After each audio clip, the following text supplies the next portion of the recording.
اس کے علاوہ ہم کچھ بلڈ ٹیسٹ کرواتے ہیں جس کے اندر ان کے CBC ہوتا ہے اور انفلامیشن کے ٹیسٹ ہیں جس طرح ESR ہے, CRP ہے, اور خاص طور پہ کچھ ٹیسٹ کرواتے ہیں جن کو ہم RA فیکٹر اور NTCCV اینٹی باڈیز کہتے ہیں. یہ بڑے ہیلپ فل ٹیسٹ ہوتے ہیں, تشخیص میں مدد دیتے ہیں لیکن تشخیص نہیں کرتے.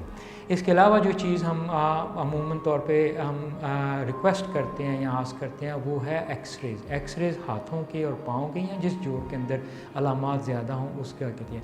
بعض دفعہ اگر جوڑ سوجے ہوں تو ہمیں تھوڑا سا پانی بھی جوڑ سے نکالنا پڑتا ہے اور اس کو لیبارٹری میں ٹیسٹ کروانا پڑتا ہے.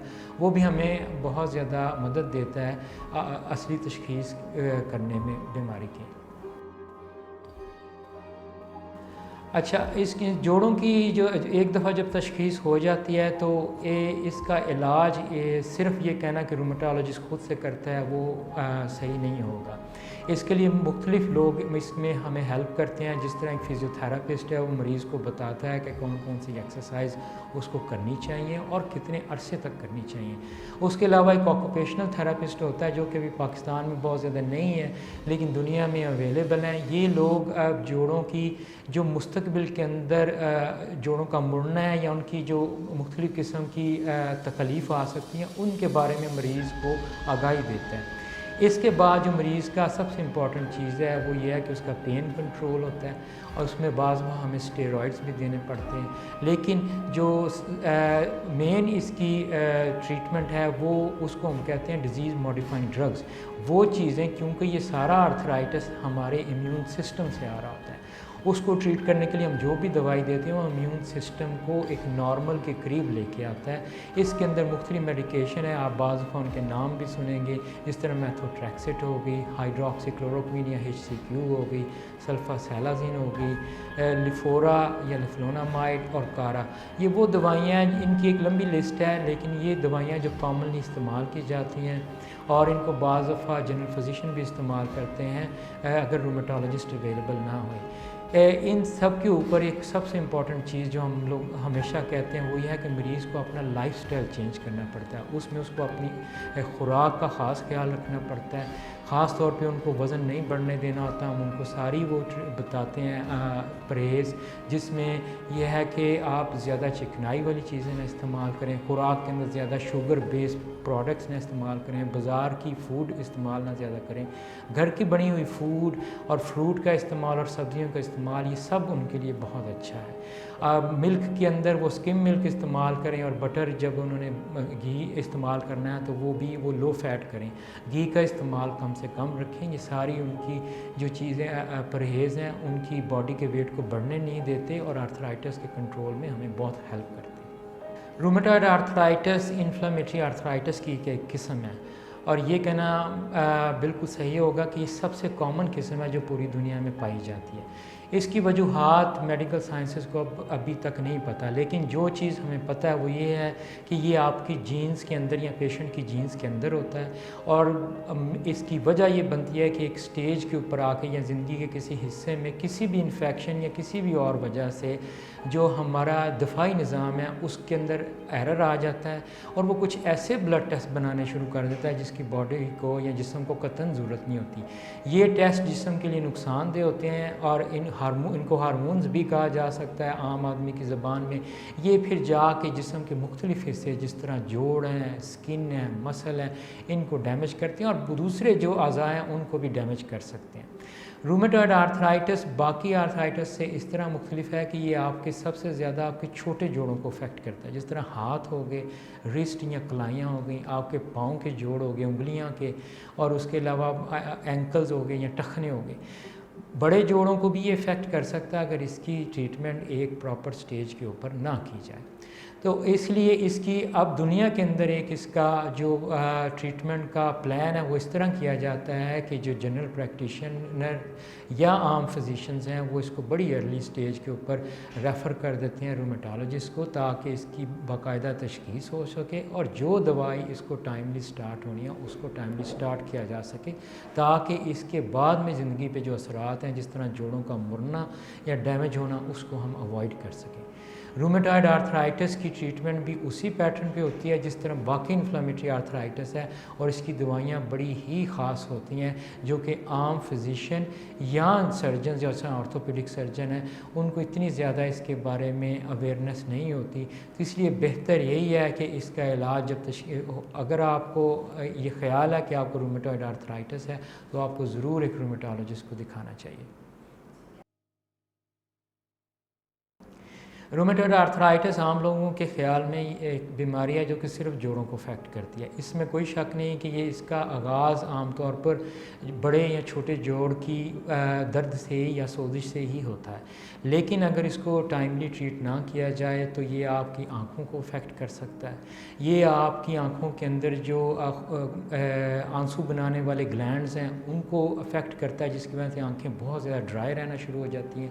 اسی طرح منہ کے اندر جو گلینڈز ہیں جو ہماری تھوک بناتے ہیں اس کو افیکٹ کرتا ہے، جس کی وجہ سے منہ کے اندر انتہائی زیادہ ڈرائنس شروع ہو جاتی ہے اور یہ دانتوں کے لیے بھی انتہائی نقصان دہ ہوتا ہے. اس کے بعد ہمارے پھیپھڑوں کو یہ افیکٹ کر سکتا ہے کہ ان کو یہ بہت زیادہ سٹف کر دیتا ہے، جس کو ہم کہتے ہیں کہ پھیپھڑے سکڑ رہے ہیں.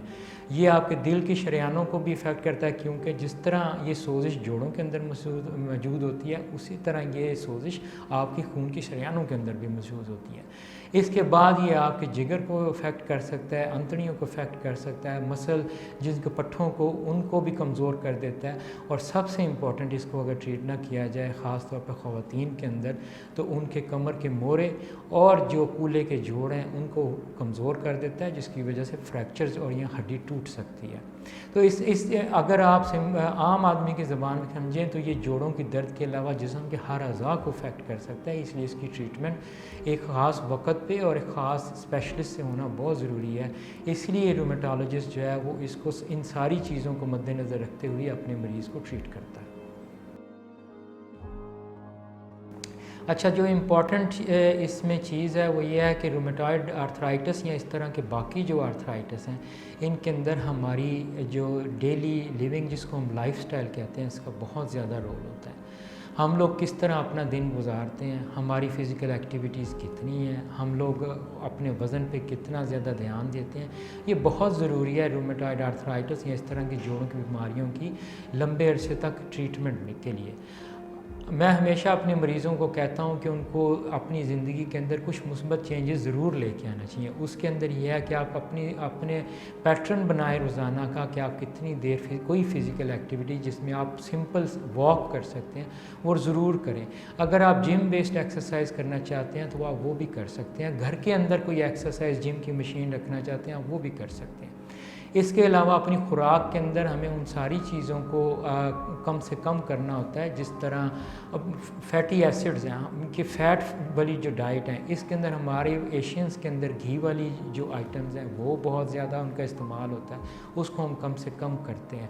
آئلز کے اندر آپ کا ریپ سیڈ آئل ہو گیا وہ آپ کے لیے بہت اچھا ہے، یا دوسری آپ جو آئلز آپ استعمال کرتے ہیں جن کے اندر اولیو آئل ہو گیا وہ بھی آپ کے لیے اچھا ہے. خوراک کے اندر آپ کو جو فیٹ ہے اس کو کم سے کم کرنا ہوتا ہے، گھی کم کرنا ہے، بٹر کو کم کرنا ہے. ملک جو آپ پیتے ہیں ان کا بھی اگر آپ کر سکیں تو ملک جو فیٹ فری ہوتا ہے یا سکم ملک ہوتا ہے اس کو استعمال کریں. اس کے علاوہ آپ کھانے کے اندر سبزی، سلاد اور فریش پھلوں کا استعمال زیادہ کریں. ہمارے تو عام طور پہ یہاں پہ ٹرینڈ یہ ہے کہ لوگ کہتے ہیں کہ ہم فریش جوس پیتے ہیں. مقصد فریش جوس پینا نہیں ہے، مقصد یہ ہے کہ آپ پھل کھائیں جس کے اندر فائبر ہے. اور ایک تو یہ ہے کہ آپ اس کی کم مقدار کنزیوم کریں گے اور آپ کا پیٹ جو ہے وہ اس سے بھر جائے گا. دوسرا یہ ہے کہ اس میں شوگر کا کانٹیکٹ کم ہوتا ہے جو ہم نے کم کرنی ہے. اس کے علاوہ جو شوگر بیس آئٹمز ہیں اس میں کولڈ ڈرنکس آ جاتی ہیں، بازار کے جوسز آ جاتے ہیں، بیکری ہے، بازار کی دوسری آئٹمز ہیں، فوڈ ہیں، ان کو ہم ڈسکریج کرتے ہیں. مریض کو کہتے ہیں کہ اس کے آپ نے سخت احتیاط برتنی ہے. یہ سارے وہ لائف سٹائل کی چینجز ہیں جو کہ ایک آرتھرائٹس کے مریض کو ہم لوگ پہلے دن ہی بتاتے ہیں کہ یہ اس نے کرنی ہے تاکہ آرتھرائٹس کا کنٹرول بہتر سے بہتر کیا جا سکے اور ان کی دوائیوں کی مقدار کم سے کم ہو مستقبل کے اندر. اچھا، جو ایک اور چیز ہم ڈسکس کریں وہ یہ ہے کہ آپ کون سی والی وٹامنز آپ کو ریکوائر ہوتی ہیں. اس میں بعض لوگ سمجھتے ہیں کہ جی جو دودھ اور دہی ہے یہ صرف واحد حل ہے اس کا. یہ ایسا نہیں ہے. آپ کو 3 چیزیں چاہیے. ایک وٹامن ڈی